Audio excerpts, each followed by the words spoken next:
Tata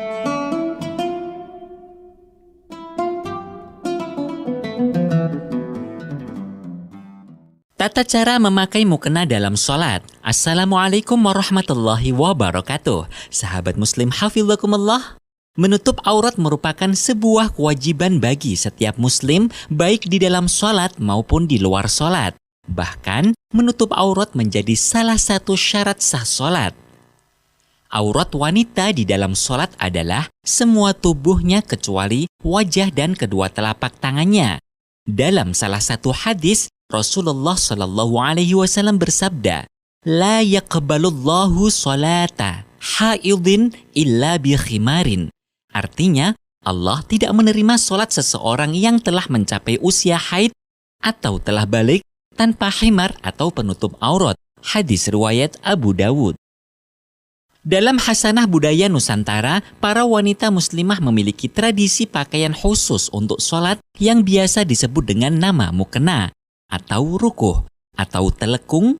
Seiring perkembangan zaman, terdapat inovasi sebagaimana yang kita jumpai saat ini di daerah masing-masing.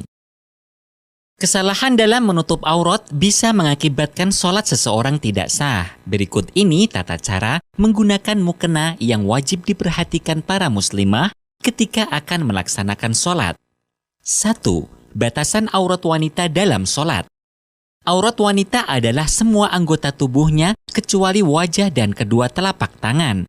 Allah Subhanahu wa Ta'ala berfirman, وَلَا يُبْدِينَ زِينَتَهُنَّ إِلَّا مَا ظَهَرَ مِنْهَا. Artinya, dan janganlah para perempuan yang beriman menampakkan perhiasannya atau auratnya kecuali yang biasa terlihat.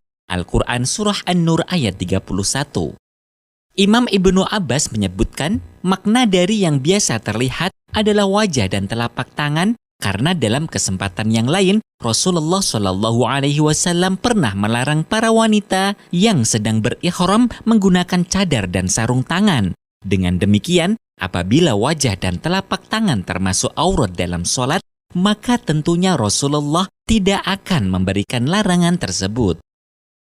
Batas wajah yang boleh terbuka dalam sholat sebagaimana telah disebutkan dalam kitab Al-Hawi Al-Kabir, Syekh Ar-Rabi' meriwayatkan perkataan Imam Asy-Syafi'i dalam kitab Al-Um sebagai berikut.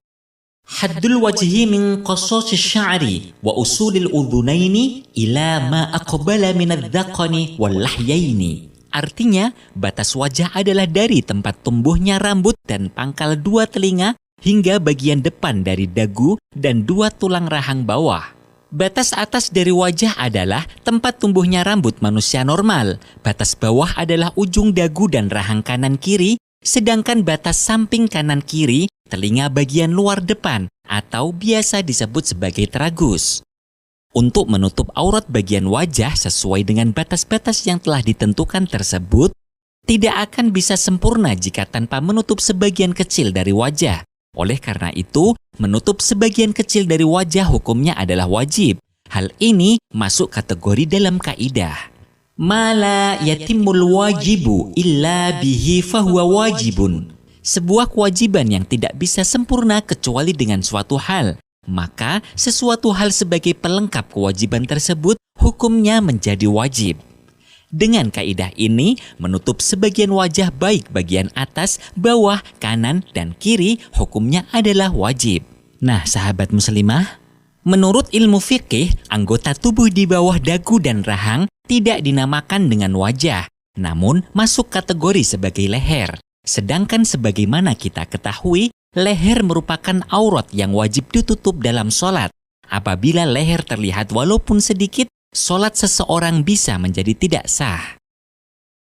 Begitu pula pada bagian atas, mukena harus lebih turun dengan lebih menutup jidat sedikit, namun jangan sampai menutup total. Apabila jidat tertutup total, mukena akan menjadi penghalang jidat bisa bersentuhan secara langsung dengan lantai saat sujud. Rambut merupakan aurat yang harus tertutup rapat bagi wanita. Pemakaian mukena pada bagian rambut harus memperhatikan jenis kain yang digunakan terbuat dari kain tipis atau tebal. Sedangkan rambut akan sangat mudah menembus mukena yang tipis. Oleh karena itu, gunakan kain sebagai pelindung rambut supaya tidak tembus. Batasan kedua tangan wanita yang boleh terlihat ketika sholat adalah telapak tangan beserta punggung keduanya hingga batas pergelangan tangan sebagaimana yang dijelaskan oleh Imam Ad-Dimyati dalam kitab I'anatut Thalibin. Pergelangan tangan itu sendiri adalah aurat yang harus ditutup. Apabila pergelangan tangan atau anggota tubuh di bawah pergelangan tangan bisa terlihat, maka sholatnya tidak sah. Cara yang paling mudah untuk menutup pergelangan tangan adalah dengan menggunakan mukena terusan yang ada pergelangan tangannya atau baju yang bisa menutup sampai ujung pergelangan tangan atau penutup sejenis. Bagi orang yang memakai mukena potongan akan sangat beresiko membuka auratnya pada bagian pergelangan tangan ini. Lihatlah pada gambar berikut ini. Ketika pemakai mukena potongan mengangkat tangan saat takbiratul ihram, aurat bagian tangannya akan sangat berisiko terlihat. Sehingga bagi yang memakai mukena potongan, jangan sampai ia mengangkat kedua tangannya ke atas. Sebagaimana kita ketahui, mengangkat tangan ketika takbiratul ihram atau ketika akan ruku, bangun dari ruku setelah tahiyat awal, hukumnya hanya sunnah. Apabila kesunahan tersebut dilakukan namun mempunyai resiko membuka aurat, maka kesunahan mengangkat tangan lebih baik dihindari. Jika ingin menggunakan mukena potongan dengan aman, terlebih dahulu gunakan pakaian yang sudah menutupi seluruh auratnya, sehingga tidak beresiko saat melakukan gerakan apapun. Sahabat muslimah, aurat wanita tidak boleh tampak dari arah samping. Oleh karena itu, pemakai mukena potongan ketika ruku dan membiarkan mukena atasnya menjuntai ke bawah bisa mengakibatkan sholat seseorang tidak sah apabila pemakaiannya tidak memakai pakaian dalam yang menutupi semua auratnya. Batalnya sholat di sini disebabkan tampaknya aurat dari arah samping. Saat akan melakukan ruku, bagi wanita yang menggunakan mukena potongan, usahakan tidak mengangkat tangan. Mukena selalu dijepit. Hal ini supaya aurat bagian tangan tidak menjadi terbuka. Begitu pula ketika menyentuh lutut. Usahakan tangan selalu menjepit rukuh supaya tidak menjuntai ke bawah.